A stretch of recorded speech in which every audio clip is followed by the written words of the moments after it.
If on January 2nd, 2021, you were secretly watching sexy British royalty take off each other's clothes, rather than watching Donald Trump strip democracy from a disgusted America, you might be a first-time voter and may not remember what it was like when this guy was president. So let me take you back to one day under Trump. Okay, it's January 2nd, 2021, 2 months after Trump lost the election to Joe Biden. And it wasn't even close. Biden won by 7 million votes. But unlike Simon, Duke of Hastings, Trump didn't know how to pull out gracefully. If you count the legal votes, I easily win. If you count the illegal votes, they can try to steal the election from us. Problem is, they did count the legal votes multiple times. But as dozens of women and a jury of his peers can attest, Trump can't take no for an answer. President with back-to-back trips to his golf club is venting his anger on Twitter that slapped warning labels on more than a dozen Trump tweets this weekend. So Trump's refusal to concede wasn't just bad sportsmanship, it was an attack on 200 years of peaceful transfers of power.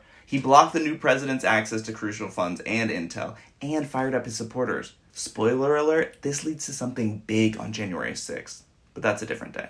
Trump and his goons spent weeks pushing Republicans to override the will of the people by sending fake electors to D.C. and pressuring Congress to accept them, something the Trump campaign wrote down in an internal email. Quote, "We would just be sending in fake electoral votes to Pence." Pro tip, if you're plotting a crime, don't document it. It's not a good look in court. And Trump's last-ditch effort, a desperate call to Georgia's Secretary of State. President Trump doubling down on claims of voter fraud in Georgia, and he's heard on the phone asking Georgia's Secretary of State to find votes to overturn our election. I need 11,000 votes. Give me a break. And by break, I think he means break the law, because another spoiler alert, 2 years later, Trump and 18 of his allies would be indicted for trying to overturn the election, with prosecutors using a statute normally associated with mobsters. Except instead of a mob boss, Trump just sounded like a pathetic school bully. Whether you know it or not, they're laughing at you. Trump's attempts to overturn the election and ongoing refusal to accept the results